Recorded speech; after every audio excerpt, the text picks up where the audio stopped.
CrPC की धारा 433 जो है वो किसके बारे में प्रावधान करती है, दंडादेशों के लघुकरण की शक्ति के बारे में।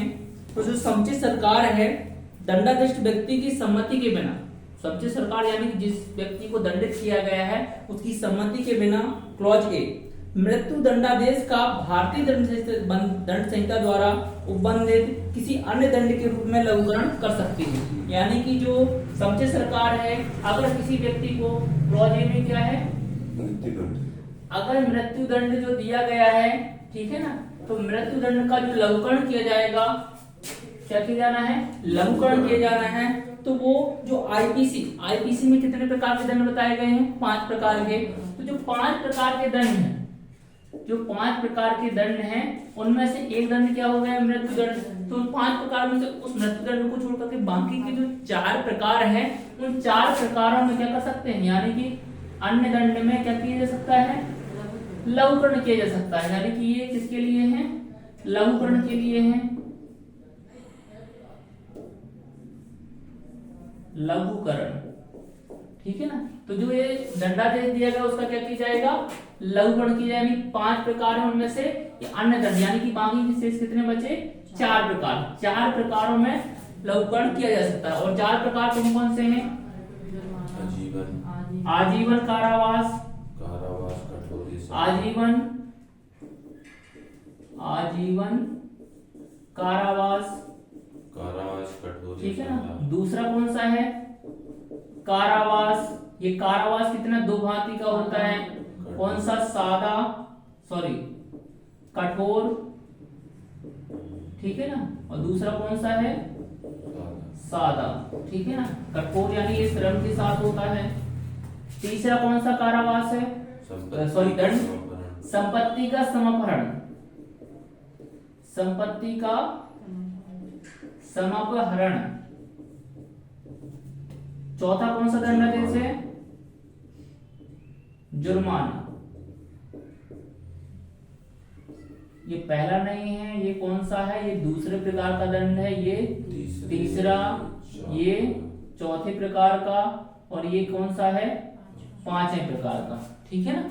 और पहले प्रकार का कौन सा दंडादेश होता है, पहले प्रकार का कौन सा होता है, मृत्यु दंड, ठीक है ना। क्योंकि आईपीसी में 5 ही प्रकार के दंड बताए गए हैं, 6वां प्रकार बताया ही नहीं गया है। तब यहाँ पे समुचित सरकार क्या कर सकती है, अगर किसी व्यक्ति को मृत्यु दंड से दंडित किया गया तो अन्य प्रकार में, यानी कि मृत्यु दंड अन्य प्रकार में क्या समुचित सरकार क्या कर सकती है, लघुकरण कर सकती है। यानी कि उस व्यक्ति को चाहे सरकार, समुचित सरकार चाहे तो आजीवन कारावास में बदल सकती है, किसी मृत्यु दंड न दे करके इसे, जब तक कि इसे आजीवन कारावास से दंडित किया जाए, या फिर उसे कारावास से दंडित करने के लिए लघुकरण कर सकती है, या फिर कि इसका केवल संपत्ति का समापन बस कर लिया जाए, बस इसमें भी लघुकरण कर सकती है। या फिर समुचित सरकार कह सकती है कि इसके पर जुर्माना लगा दिया जाए, तो इस दंड में भी लघुकरण कर सकती है, ठीक है ना। तो पहला क्लॉज समझ में आ गया कि अगर किसी व्यक्ति को मृत्यु दंड से दंडाधिष्ट किया गया है तो समुचित सरकार जो है वो लघुकरण कौन से दंड में कर देगी, अन्य प्रकार से। यानी कि जो आईपीसी 5 प्रकार के दंड बताए गए हैं तो ये इसी का ही लघुकरण कर रहे हैं, तो इसको छोड़ करके बाकी के ये जो 4 बचे हैं इनमें लघुकरण किया जाएगा।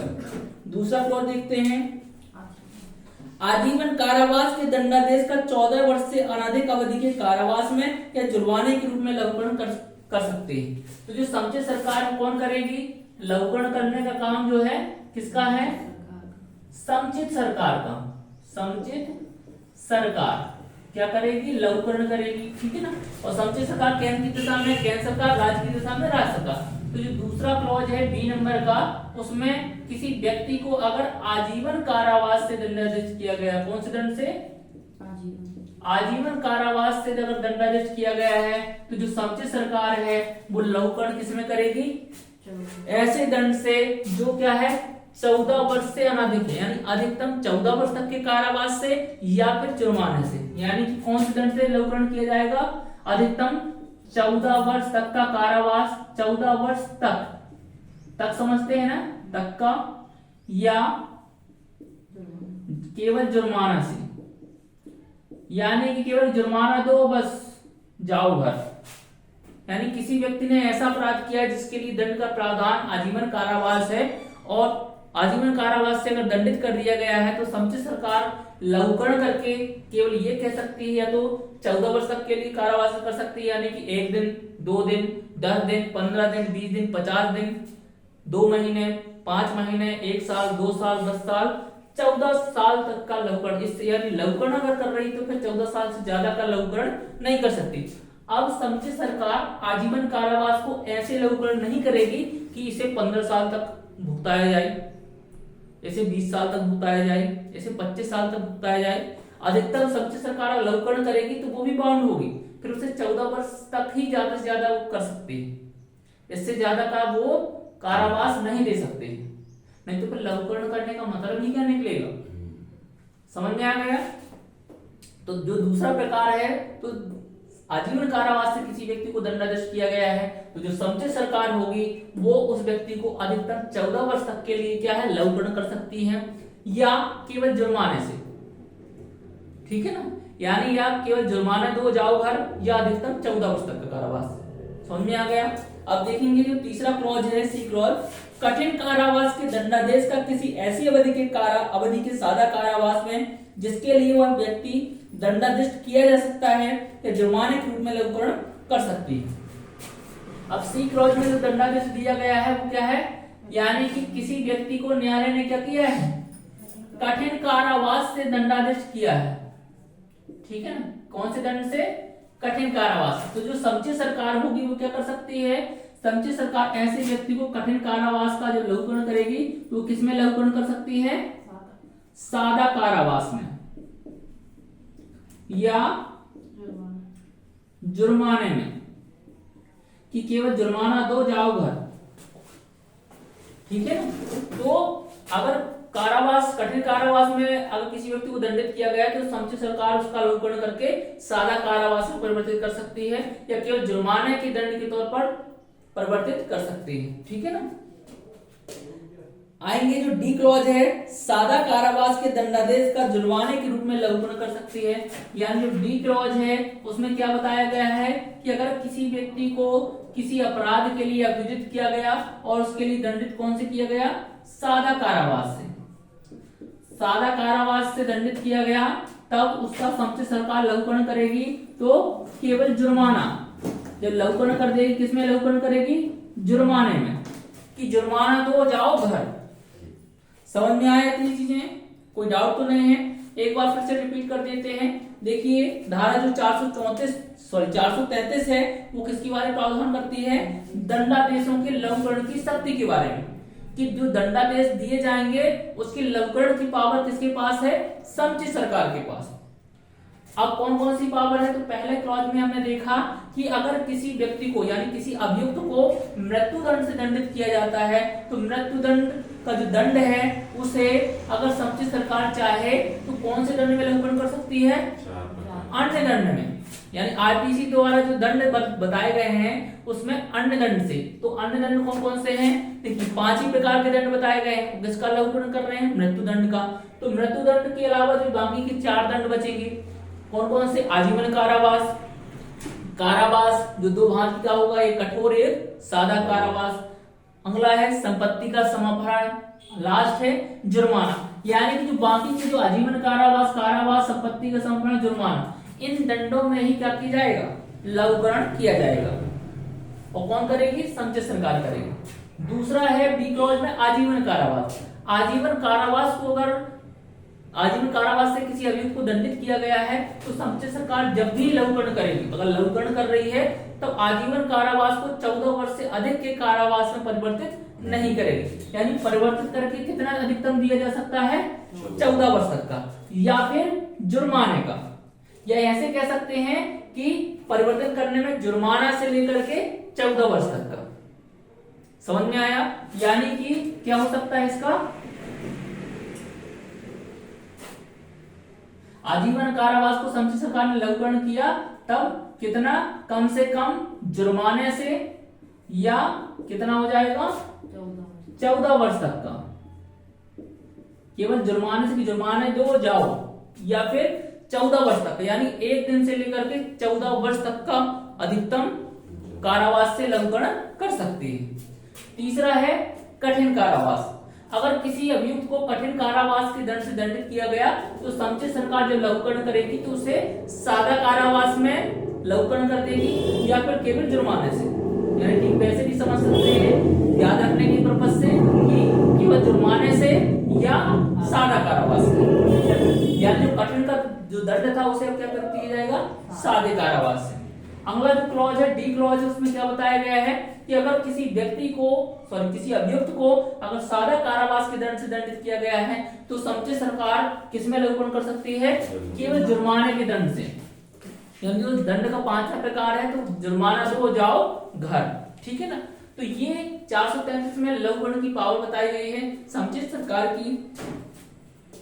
अगली धारा देखते हैं 433A। 433A में क्या है, कुछ मामलों में छूट या लघुकरण की शक्तियों पर निर्बंधन। तो कुछ मामले हैं उसमें क्या है, छूट प्रदान की गई है या ये जो लघुकरण की शक्तियां हैं इन पर निर्बंधन लगाया गया है। निर्बंधन समझते हैं, रिस्ट्रिक्शन, यानी कि उस भले प्रावधान है फिर भी आप उसको यूज नहीं कर सकते, ठीक है ना, समझ में आ गया। चलिए देख लेते हैं क्या प्रोविजन है। धारा 432 में किसी बात के होते हुए भी जहां किसी व्यक्ति को ऐसे अपराध के लिए जिसके लिए मृत्यु दंड विधि द्वारा उपबंधित दंडों में से एक है आजीवन कारावास का दंडादेश दिया गया है। यानी कहने का आशय यह है कि जो अपराध अभियुक्त ने किया है उस अपराध के लिए जो दंड है उस दंड में क्या है, आजीवन कारावास का भी दंड है, दंडादेश है और मृत्यु दंड का भी दंडादेश है। तो लेकिन न्यायालय ने मृत्यु दंड का दंडादेश न लेकर के कौन सा दंड दिया है, आजीवन कारावास का। कौन सा दंडादेश दिया है, आजीवन कारावास का। जैसे फॉर एग्जाम्पल कि अगर कोई व्यक्ति किसी की हत्या करता है, कोई अभियुक्त है वो किसकी हत्या करता है, 302 के अंतर्गत किसी की हत्या करता है, तो जो 302 जो धारा 302 है उसमें अगर दंड देखेंगे तो उसमें दंड क्या है, मृत्यु दंड भी है, आजीवन भी है और आजीवन कारावास भी है, ठीक है ना। जो मृत्यु दंड भी है और आजीवन कारावास भी है तो यहाँ पर न्यायालय ने किसी अभियुक्त को मृत्यु दंड से दंडित न करके किस दंड से दंडित किया, आजीवन कारावास से। यानी कि आजीवन कारावास से न्यायालय ने दंडित किया। अब जो आजीवन कारावास से दंडित किया गया है तो अब समुचित सरकार क्या कर रही है, ऐसे अभियुक्त को लघुकरण कर रही है उसकी दंडादेश को। यानी जो आजीवन कारावास को दंडादेश दिया गया है तो समुचित सरकार क्या कर रही है, लघुकरण कर रही है। तो इसके संबंध में प्रावधान क्या है देखते हैं। आजीवन कारावास का दंडादेश दिया गया है या धारा 433 के अधीन किसी व्यक्ति को दिए गए मृत्यु दंडादेश का आजीवन कारावास के रूप में लघुकरण किया गया है। यानी कि अब या तो किसी व्यक्ति को क्या किया गया है, जहां पर मृत्यु या आजीवन कारावास दिया जा सकता था केवल कौन सा दंड दिया गया है, आजीवन कारावास का दंड दिया गया है। तो ये पहली चीज समझ लीजिए, ठीक है। यानी जब किसी व्यक्ति को दोनों ऑप्शन थे, मृत्यु दंड देने का भी और आजीवन कारावास, लेकिन कौन सा दंड दिया गया है, आजीवन कारावास का, आजीवन कारावास, ठीक है ना। दूसरा टाइप क्या है, या फिर 433 के अधीन किसी व्यक्ति को मृत्यु दंड दिया गया था, अब उसमें लघुकरण किसमें किया जा रहा है, आजीवन कारावास। तो 433 मृत्यु दंड को किसमें लघुकरण कर रहे हैं, आजीवन कारावास में लघुकरण कर रहे हैं। यानी कि कौन सा दंड दिया गया था, मृत्यु दंड दिया गया था, लेकिन लघुकरण किया, लघुकरण कौन से दंड में किया है, लघुकरण करने में देखिए 4 ही प्रकार हैं। पहले में 4 ही तरीके से लघुकरण कर सकते हैं, 4 से 5 प्रकार है ही नहीं है, ठीक है ना। तो कौन से दंड में करेंगे, इसमें अगर किसमें किया जा रहा है, आजीवन कारावास में अगर क्या किया जा रहा है, लघुकरण किया जा रहा है, ठीक है ना। तो जो आजीवन कारावास है,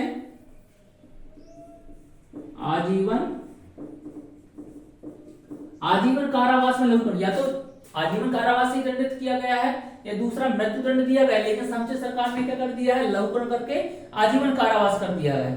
तब इस कंडीशन में क्या होगा, तो वहां ऐसे व्यक्ति कारावास से तब तक नहीं छोड़ा जाएगा जब तक उसने 14 वर्ष का कारावास पूरा ना कर लिया हो। तब इस व्यक्ति को, ये जो दोनों व्यक्ति हैं, ठीक है ना, ये व्यक्ति और ये व्यक्ति, इन दोनों व्यक्तियों को तब तक न छोड़ा जाएगा जब तक कि क्या ना हो, 14 वर्ष तक का ऐसे अभियुक्त ने कारावास भुगत ना लिया हो। जब तक 14 वर्ष कारावास ना भुगत ना लिया हो,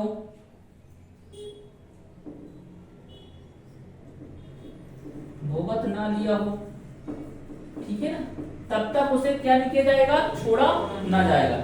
यानी कि ऐसे अभियुक्त को जैसे मृत्यु, जैसे मान लीजिए 302 में क्या है, मृत्यु दंड भी दे सकते हैं और आजीवन कारावास भी, लेकिन न्यायालय ने क्या किया, आजीवन कारावास का दंड दे सुनाया, पहला प्रकार। दूसरा है कि जो 435 में जो क्या कर रहे हैं, मृत्यु दंड का संघ सरकार क्या कर रही, लघुकरण कर रही। कौन से टाइप में कर रही है, आजीवन कारावास में कर रही है। तो आजीवन कारावास में करेगी तो आज कितने वर्ष तक हम उसे रखेंगे। तब यहाँ पर बताया गया है कि दोनों ही कंडीशन में कम से कम उसे 14 वर्ष तक का कारावास भोगना ही होगा। यानी कि कह सकते हैं 13 वर्ष 364 दिन नहीं भुगताया जाएगा, कम से कम 13 वर्ष 365 दिन, यानी पूरे 14 वर्ष कंप्लीट होने के बाद ही उसे छोड़ा जाएगा। इससे पहले बिल्कुल भी नहीं छोड़ा जाएगा। समझ में आ गया, डाउट तो नहीं है, ठीक है ना। तो यहाँ पर जो डाउट होता है वो ये होता है कि क्या हम इस वाले आजीवन कारावास का लघुकरण करेंगे तो यहाँ पर कितना होगा, 14, ठीक है। इसमें क्या है, तो इसमें जो लघुकरण करते हैं तो इसमें जो लघुकरण बताया गया है कि 14 वर्ष से अनधिक नहीं होगा, यानी अधिकतम कितना हो सकता है, 14 वर्ष। लेकिन इस मामले में 14 वर्ष से कम नहीं होगा, यानी 14 वर्ष तो भुगताना ही पड़े, कम से कम 14 होगा, अधिकतम कितना भी भुगता सकते हैं। कौन से मामले में, इन मामले में, इन दो मामले में। कब कब, जब किसी व्यक्ति को आजीवन कारावास से दंडित किया गया तो आजीवन कारावास से दंडित करेंगे तो लघुकरण अगर किया जा रहा है तो कम से कम 14 वर्ष तक क्या है, भुगतना ही पड़ेगा, या इससे ज्यादा का भुगतान करना पड़ेगा। 14 वर्ष कम से कम भुगतना ही पड़ेगा।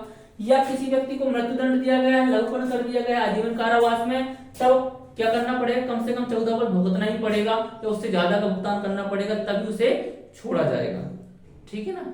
लेकिन इतनी चीजें समझ में आ गई। लेकिन अगर किसी व्यक्ति को किसमें ऐसे अपराध के लिए दंडादेश दिया गया है, ऐसे अपराध से दंडित किया गया है जिसका दंड क्या है, आजीवन कारावास, उसमें मृत्यु दंड का ऑप्शन साथ में नहीं है।